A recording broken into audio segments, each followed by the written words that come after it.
Buat para penghobi baru di ikan diskus, selamat menonton, jangan di skip, dilanjutkan menontonnya, mudah-mudahan bermanfaat sedikit konten. Nah oke teman-teman, ini agak sedikit pendek-pendek nih cuplikan dari video sebelumnya, cukup lumayan lama, jadi kita mengenang lah video kita yang lama. Jadi masih di seputar budidaya ikan hias ya, tentunya udah nggak asing lagi dengan ikan tersebut. Jadi ikan diskus tentunya teman-teman, ikan yang memiliki predikat khusus lah ya.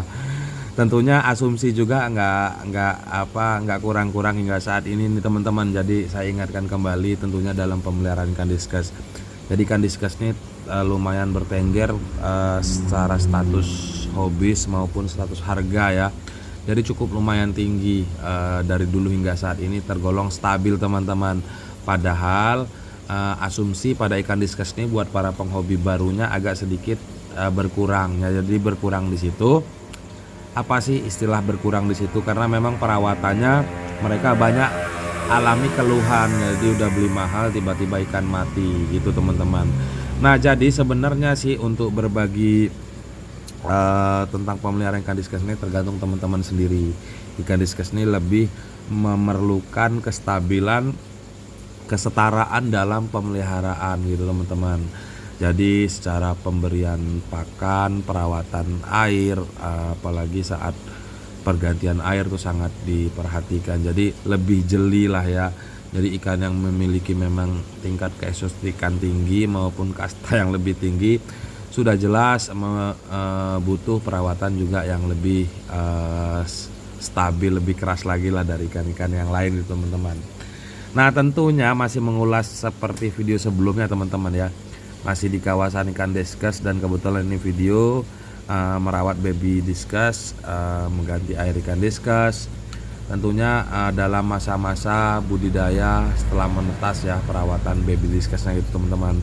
Jadi kita ulas nih komentar-komentar yang ada. Tentunya juga komentar-komentar yang ada ini cuman sedikit. Terkadang view penonton hanya sekedar dia cari inspirasi karena memang dia sudah cukup pengalaman di situ. Mungkin nggak sempatkan selalu tanya di kolom komentar. Mungkin yang tanya kolom komentar mungkin ada teman-teman yang memang masih benar-benar baru tanya gitu kan ya, jadi tiba-tiba langsung ya bertanya di situ. Nah jadi di sini kita sengaja ulas itu semua. Nah tentunya juga mungkin buat teman-teman semua di rumah punya kendala atau permasalahan dalam pemeliharaan, perawatan maupun proses budidaya skala hobi di rumah ya teman-teman. Mungkin langsung aja bisa tanya di kolom komentar atau ke kolom kontak WhatsApp saya ya. Dalam kategori di sela-sela kesibukan saya saat saya senggang, pasti saya sempatkan untuk menjawabnya teman-teman. Jadi pada dasarnya silaturahmi, yang keduanya ya berbagi pengalaman. Mudah-mudahan ajang berbagi ada manfaatnya lah buat teman-teman semua di rumah. Nah jadi langsung aja nih teman-teman, kita ulas nih semua pertanyaan tersebut di konten kedua kita ya. Yang konten sebelumnya kita ulas tentang pertanyaan ikan Oscar, perawatan pemeliharaan budidaya ikan Oscar di video sebelum video ini teman-teman. Nah jadi langsung aja nih nyingkat-nyingkat video karena memang pembahasan untuk ini semua cukup lumayan panjang. Tentunya juga teman-teman kudu sabar nonton sampai habis dengan tampilan seperti inilah ya. Jadi mudah-mudahan nanti kedepannya kita bisa live lah ya, kita ngeliat usernya juga. Jadi nanti kita cari waktu pas gak jadi kalah senggang, nanti kita coba-cobalah antar muka live sharing di seputar pemeliharaan ikan hias gitu teman-teman. Nah oke langsung aja di pertanyaan pertama. Di sini ada Pak Enteng ya, jadi kita langsung aja lah ya dengan pertanyaan tersebut. Pak Reza mau tanya bagaimana sih cara ganti air burayak 0 sampai 30 hari untuk ikan diskus ya tentunya. Apakah kaca tank boleh digosok dan diganti 100% air? Sudah 1,5 tahun saya gagal sampai ribuan burayak pada mati. Saya sudah kehabisan cara, minta petunjuk obat untuk burayak sakit itu apa obatnya. Nah ini sudah saya jawab semua lah setiap pertanyaan tersebut. Dan saya acungi jempol juga buat Pak Enteng ini, Sukendar ya, Sukendarli dengan perjuangannya. Tentunya tetap semangat ya Pak ya, mudah-mudahan dengan waktu yang lalu hingga saat ini udah mulai membaik lah ya. Dan mudah-mudahan yang saya bahas di sini dia menonton Ya mudah-mudahan sowan silaturahmi lah ya. Nah jadi langsung aja saya jawab nih. Mau ganti air saat buraya usia 0 sampai dengan 30 hari. Nah upayakan karena memang diskes nih water checknya itu diupayakan rutin dalam setiap minggunya ya Pak ya, atau teman-teman lain nih. Jadi setelah dia mulai bertelur sampai dia menetas itu paling tidak saat usia diskus ini menginjak usia 3 minggu. Jadi usia 3 minggu itu tidak disarankan dahulu untuk mengganti airnya. Jadi demi keamanannya sih kalau memang belum begitu paham benar. Cuman entengnya rawatlah kualitas dari air tersebut. Jadi jagalah air tersebut gitu. Jadi gimana sih cara menjaganya? Tentunya dengan pemberian pakan yang jangan sampai luber-luber berlebihan, secukupnya aja. Nah tentunya juga peralatan yang kita pakai gunakanlah biofoam dengan memang tarikan angin yang kencang ya, karena memang biofoam menggunakan aksesoris aerator. Carilah biofoam yang agak besar, mungkin bisa diperbanyak juga enggak masalah.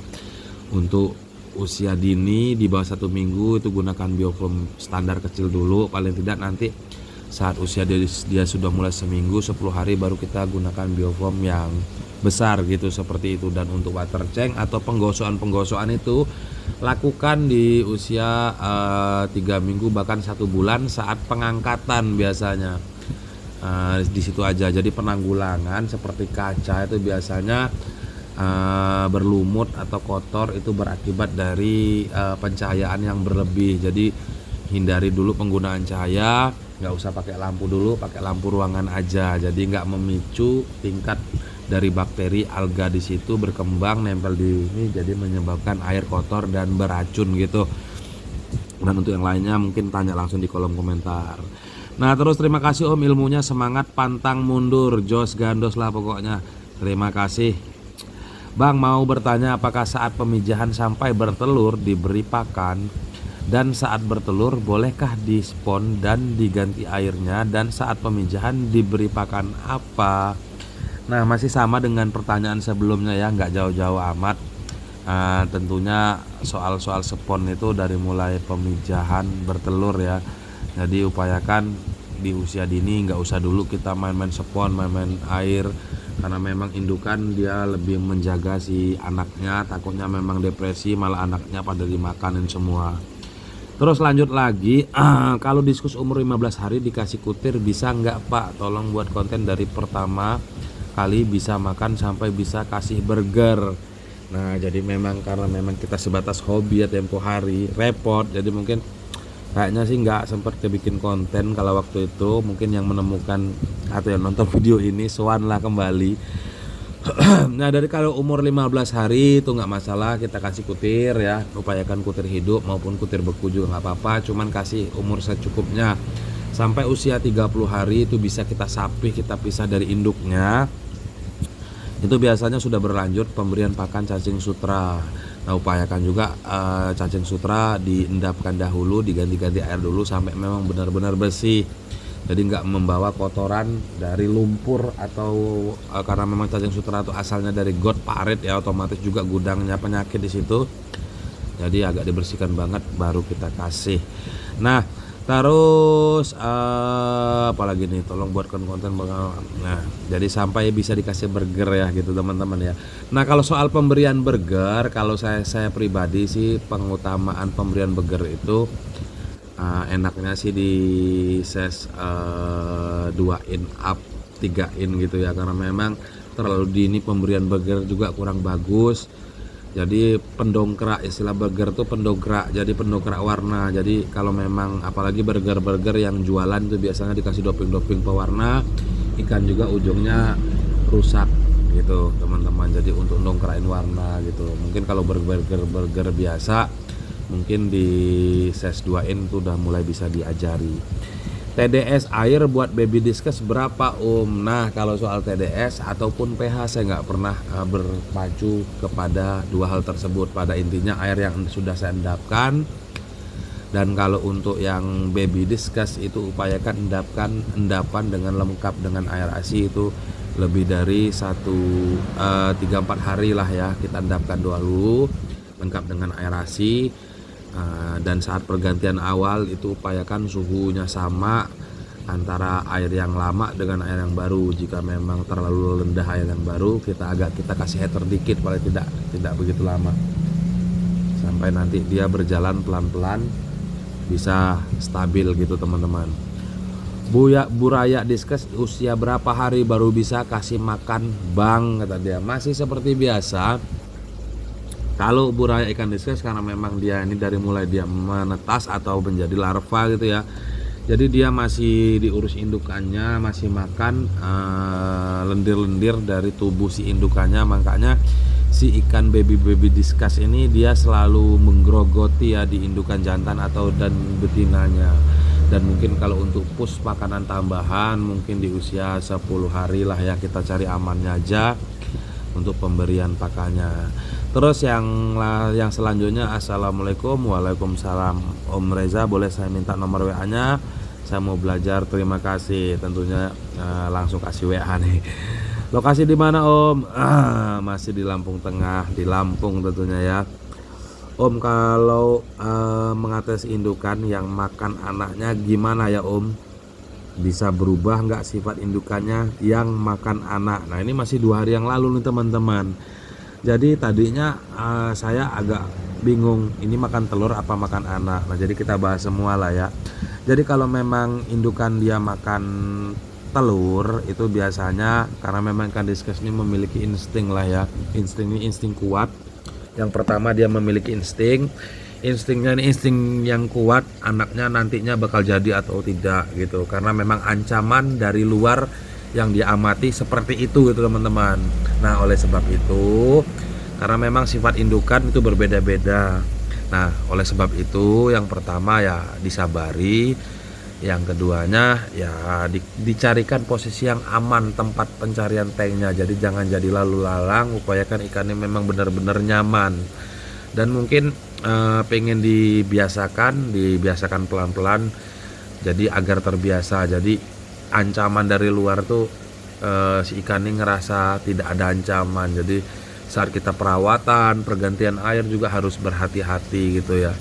Itu dibiasakan sampai sifat tingkat kestresan ikan tuh hilang. Jadi nggak dikit-dikit dia ngeliat ancaman anaknya, telurnya dimakan. Solusinya bagaimana?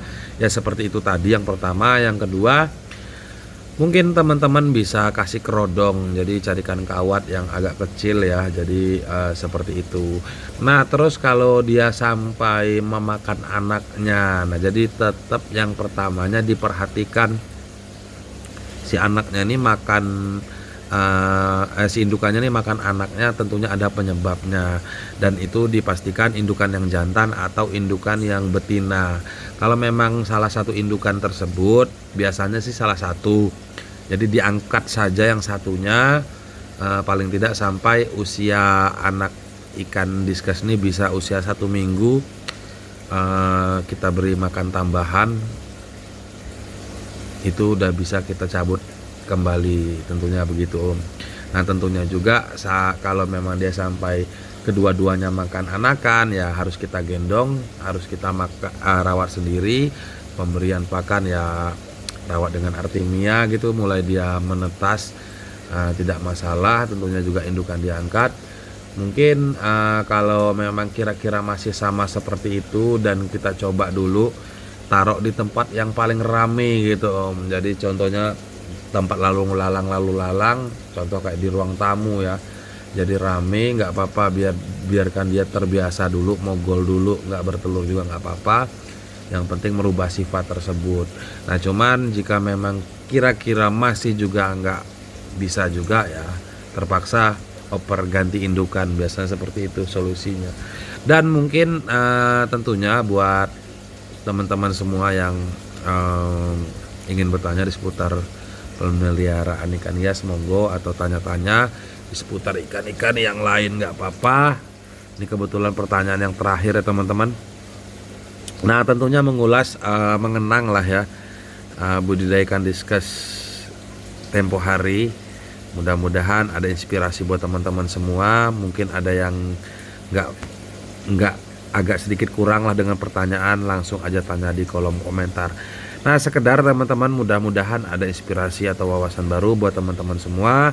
Tentunya salam satu hobi.